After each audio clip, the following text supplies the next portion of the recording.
Robin Pelkey's identity as a victim of a serial killer remained unknown for nearly 4 decades.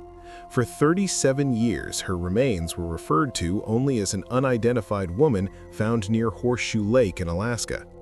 In 2021, investigators using modern DNA techniques and genetic genealogy confirmed that the remains belonged to 19-year-old Robin Pelkey. Her death occurred in the early 1980s and was linked to the crimes of Robert Hansen, a man later convicted of multiple murders in Alaska. In the early 1980s, Anchorage, Alaska was experiencing rapid growth due in part to the construction of the Trans-Alaska Pipeline. The influx of workers and transient populations contributed to broader social changes in the region. During this period, young women, particularly those living on the margins of society, began to disappear from the city. Many of these women were employed as sex workers or were otherwise vulnerable, and their absences initially did not attract extensive law enforcement attention. Robert Hansen, a local bakery owner in Anchorage, became a focus of investigation in October 1983. Hansen was suspected of involvement in a series of disappearances. When authorities searched his home, they found evidence that linked him to missing women, including a map marked with locations where bodies would later be discovered. Officers also found a rifle that matched shell casings recovered from crime scenes in the surrounding wilderness north of Anchorage. Hansen was arrested and placed in custody. In February 1984, Hansen agreed to a plea deal with prosecutors. Under the terms of that agreement, he pled guilty to 4 murders and several other felony charges. As part of the agreement, he accompanied investigators on a helicopter flight over the wilderness areas where he had disposed of his victims. During that flight, Hansen pointed out the general locations where remains could be found. Over the course of that and subsequent searches, authorities recovered the remains of 12 women from remote sites north of Anchorage. Hansen later admitted to killing a total of 17 women over the course of his criminal activities. Among the remains recovered in 1984 were those of one individual who could not be identified at the time. The skeletal remains were found near Horseshoe Lake along the Little Susitna River northwest of Anchorage. Because there was no identification on her person and no missing persons report that matched her characteristics, investigators labeled her Horseshoe Harriet. An autopsy conducted at the time established that she was a white female between 17 and 23 years old, but her identity remained unknown for decades. She was buried in the Anchorage Municipal Cemetery with a generic grave marker indicating an unidentified female. The woman known as Horseshoe Harriet remained unidentified through the years following the initial investigation. In 2014, the same year that Hansen died in prison at the age of 75, authorities reopened the cold case. Investigators exhumed the remains to collect additional bone samples for DNA analysis. Those samples were submitted for testing and a DNA profile was created. That profile was entered into the FBI's National Missing Persons database, but no match was found at that time. The case remained unsolved despite these efforts. Advances in DNA technology and the growing use of genetic genealogy presented new opportunities for solving cold cases and unidentified remains. Genetic genealogy involves extracting DNA from remains and comparing it with profiles in public genealogy databases to identify potential family connections. In September 2020, authorities made another attempt to identify the remains of Horseshoe Harriet using this method. A bone sample was sent to a private laboratory where additional DNA was extracted. Whole genome sequencing was performed on the sample to generate a more comprehensive genetic profile. This profile was then uploaded to a public access genealogy database in April of the following year. The genetic data produced several close matches, which enabled investigators to begin constructing a family tree for the unidentified victim. Research indicated that the remains might belong to a woman named Robin Pelkey. Records showed that she had been born in Colorado in 1963.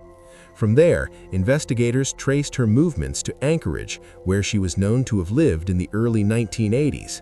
However, there were no records of Pelky after 1984 and no missing persons report that corresponded to her.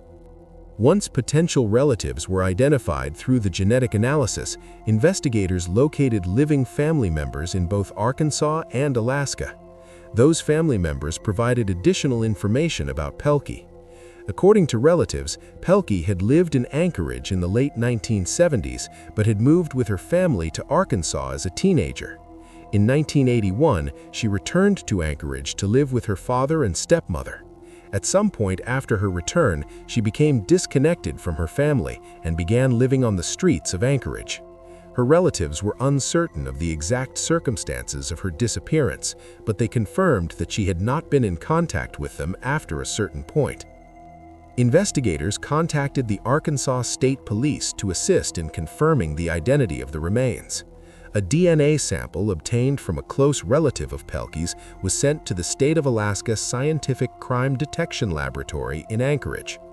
Kinship DNA analysis conducted in September 2021 confirmed that the remains previously known as Horseshoe Harriet were in fact those of Robin Pelkey. Following this confirmation, authorities notified Pelky's family of the identification. The family requested that they not be contacted by the media. The identification of Robin Pelkey brought closure to one of the many unidentified victims of Robert Hansen. Despite the fact that Hansen confessed to 17 murders, authorities were only able to recover the remains of 12 victims. Pelky's case was one of the unidentified remains that had persisted for decades. With her identity now known, authorities updated her grave marker to reflect her name rather than the generic designation previously used. Hansen's crimes had a significant impact on the Anchorage community during the late 1970s and early 1980s. He targeted vulnerable women, often those who were marginalized or engaged in high-risk lifestyles, because they were less likely to be reported missing. Some investigators noted that the lack of missing persons reports for several of his victims made it difficult to connect those women with their remains. Pelky's case exemplifies that pattern.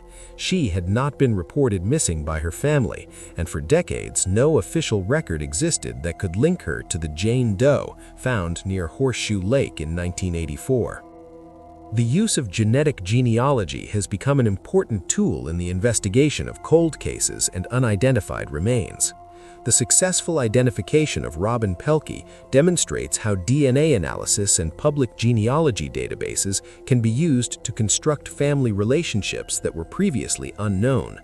Authorities involved in the case acknowledged that this method represented a significant advancement in solving cold cases and bringing names back to unidentified victims. As of the latest reports, one unidentified victim, believed to be another of Hansen's earliest victims, known as Iklutna Annie, remains unidentified. Authorities continue to use genetic genealogy and other investigative techniques in an effort to provide identities for all remaining unidentified victims. The work on these cold cases acknowledges the importance of restoring identity and dignity to victims long forgotten in official records. The identification of Robin Pelkey resolves a decades-long mystery about one of the victims found in the wilderness north of Anchorage. Her case illustrates both the challenges law enforcement faced in earlier decades and the potential for modern forensic science to solve long-standing mysteries. The process that led to her identification underscores the combination of persistence, scientific innovation, and interagency cooperation necessary to address cold cases that have remained unresolved for many years. Francis Wayne Alexander was a young man whose death remained a mystery for more than 4 decades. He was one of the unidentified victims found at the home of the serial killer John Wayne Gacy in Norwood Park Township, Illinois, northwest of Chicago. Alexander's remains were discovered in 1978, but his identity was not confirmed until October 2021 when investigators announced that victim number 5 had been identified as Francis Wayne Alexander. Alexander was born on March 11, 1955 in North Carolina. Details of his early life show that his family lived in North Carolina before moving to New York. In 1975, he relocated to New York, where he married, and shortly thereafter he divorced. After this marriage ended, Alexander moved to Chicago, Illinois. Once in Chicago, Alexander worked in various bars and clubs, supporting himself through service work rather than formal employment. Records show he had jobs in nightlife establishments, but there is no indication that he held long-term employment or permanent residence. The last known official record of Alexander's life was a traffic ticket issued on January 5, 1976 in Chicago. Financial documents indicate that he earned very little money in 1976, suggesting he may not have worked a full year. Investigators concluded that he would have been 21 or 22 years old at the time he likely died. Alexander's disappearance occurred during the period when Gacy was actively committing murders in the Chicago area. John Wayne Gacy was a building contractor and part-time entertainer who became known as one of the most notorious serial killers in United States history. Between 1972 and 1978, Gacy sexually assaulted and murdered at least 33 teenage boys and young men. Most of his victims were strangled. Gacy often lured his victims by presenting himself as a police officer or promising them construction work. On December 26, 1978, law enforcement officers executed a search of Gacy's home and discovered human remains in the crawl space beneath the residence. Over time, investigators recovered 29 bodies from the crawl space, 3 more buried in the yard, and 4 victims Gacy had placed in waterways south of the property. Among the remains found under the house was a set of skeletal remains that could not be identified at the time. Investigators designated this set as victim number 5 because it was the 5th set of remains processed during the forensic inventory. The remains were buried in a local cemetery without a name attached. For decades, authorities did not know who the victim was, and his identity remained unknown even as other victims discovered at the property were eventually identified. In 2011, the Cook County Sheriff's Office reopened efforts to identify the remaining unidentified victims found at Gacy's property. Investigators exhumed the remains of 8 individuals who had not been matched to missing persons. The goal was to use newer forensic techniques and emerging DNA technology to determine identities that had eluded investigators for decades. Technological advancements in DNA analysis, particularly in genetic genealogy, provided new opportunities to solve cold cases. Genetic genealogy involves extracting DNA from unidentified remains, generating a DNA profile, and comparing it to profiles in public genealogy databases. This process can identify potential relatives and from there help reconstruct family trees that lead to the individual's identity. In 2019, the Cook County Sheriff's Office began a formal collaboration with the DNA Doe Project, a nonprofit organization that specializes in using genetic genealogy to identify unidentified human remains. The DNA Doe Project extracted DNA from a tooth belonging to victim number 5's remains and generated a DNA profile using advanced sequencing and analysis. The resulting data were uploaded to a public genealogy database. Within weeks, genetic genealogists with the DNA Doe Project identified potential relatives in the database, including distant cousins of the unidentified victim. These genetic connections provided investigators with names and family lines that could be pursued. Investigators used those leads to search public records, news archives, and other documents to narrow down the list of possible identities. Once the team identified a likely candidate, law enforcement officials reached out to living family members of Francis Wayne Alexander. Alexander's mother and half-brother provided DNA samples for comparison. Kinship DNA analysis conducted by forensic scientists confirmed that the remains matched the family DNA, establishing that victim number 5 was indeed Francis Wayne Alexander. The identification was publicly announced on October 25, 2021. The identification brought resolution to a particularly long-standing mystery. Alexander's family had not filed a missing persons report when he disappeared, a fact investigators attribute to the circumstances of his personal life at the time. Family members believed that Alexander wanted to live independently and that his lack of contact was intentional. As a result, when he stopped communicating, his family did not pursue an official missing persons report with law enforcement.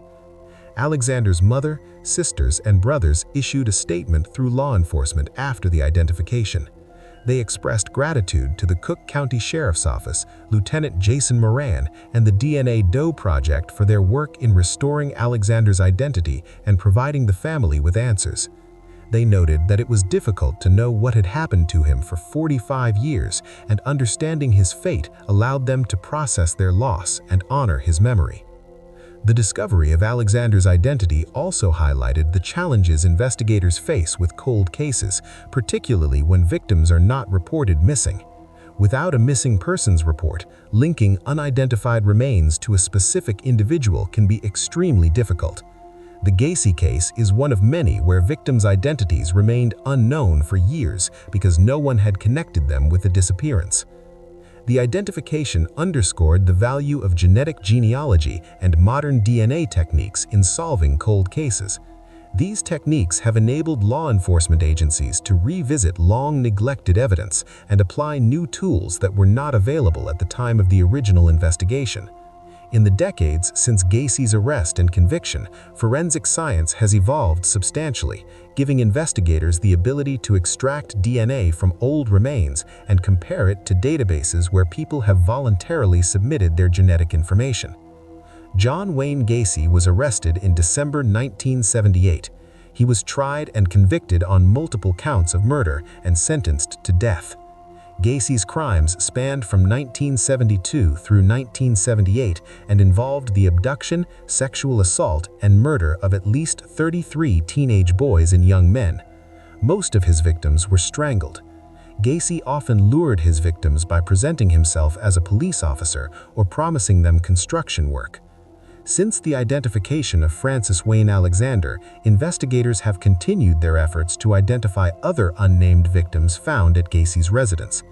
At the time of Alexander's identification, several other remains remained unidentified, and law enforcement has urged families with missing relatives from the 1970s in the Chicago area to submit DNA for comparison if they believe their loved one might be among the remaining unknown victims.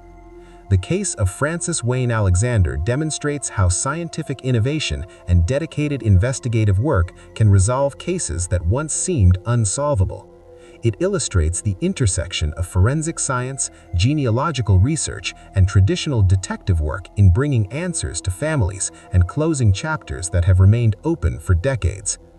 Through sustained efforts and advancements in DNA technology, law enforcement agencies have shown that even the most stubborn cold cases can yield new information.